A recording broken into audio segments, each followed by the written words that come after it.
This is Teresa with My Crochet Obsession. I'm super excited to get with you today and share a new project that I want us to work on together, but we need this mystery yarn to get started. If you're like me, you have some of this. And I know you've seen some other videos perhaps about making what many people call magic yarn. Well, there's nothing magical about it. I call it mystery yarn because it is a mystery how beautiful this pile of what some people might consider trash, but I don't throw yarn away, so to me, I can put it together and make something really beautiful, and I call it mystery yarn. I'll demonstrate a common way to join these, and then I wind it up as I go, and it turns out to be one of these very colorful cakes. Now, what I'm not seeing currently online is a lot of different things to do with this mystery yarn. I've seen blankets. I've seen blankets, basically scrap blankets. And I think if we use our imagination, there's something else that we can do with this type of yarn.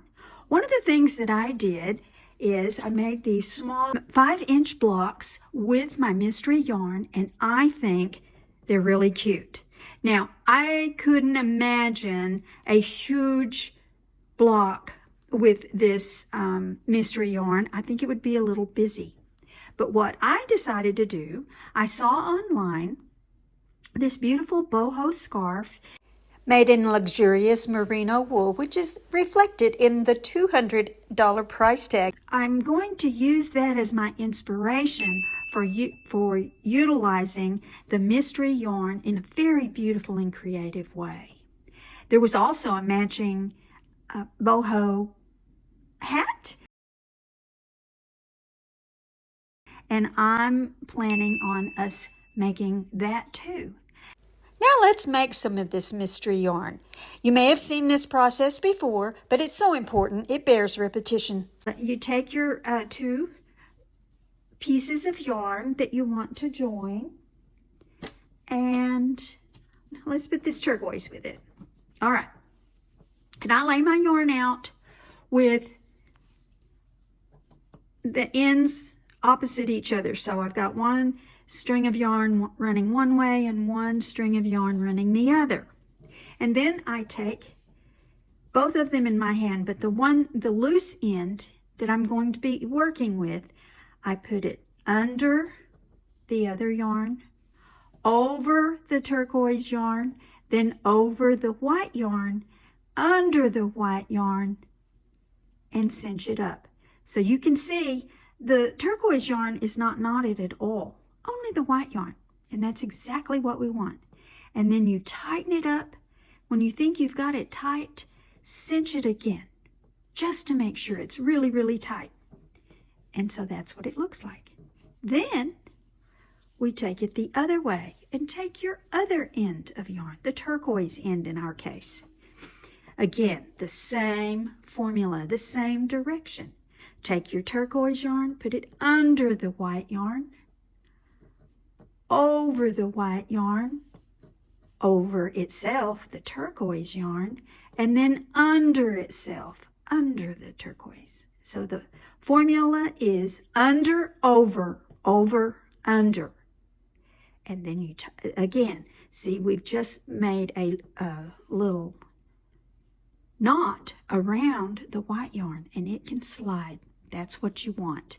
And then you cinch the turquoise yarn very, very tight. Again, when you think you've got it tight, tighten it again. And that's what we have. We have 2 knots, one in each color, and then we pull them together. And just as we did with the knots, when you think you've got it tight, tighten it again.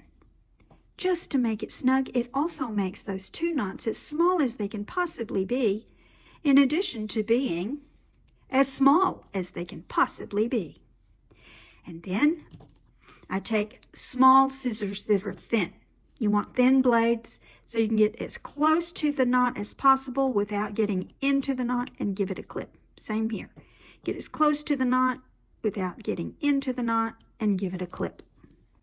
Once I get to this place, I give it one more tug. Good, nice tug. And as long as it doesn't give way, we're in good shape. Now, if either one of your yarns were to break, that would mean the integrity of that yarn is gone. Do not use it in any of your projects, but it would still be a good thing to put inside stuffing for some other object. Now, once I get my strands of yarn all knotted together, I have my yarn winder right next to me. And I go ahead and take this end and tie to the yarn tail on my yarn winder. That's what this yellow is. It was on my yarn winder. And so I'm going to tie it. And there we go. Under, over, over, under. Pull it tight. Again. Under, over, over, under. I call it a mystery knot. It's 2 square knots around the opposite pieces of yarn and then trimmed off. Okay, there we go. And that's the way it's done. There you have it. And then this is connected to my yarn winder. That's the way I do it. And there you have it. That's how we make mystery yarn. Please subscribe for more crochet tutorials.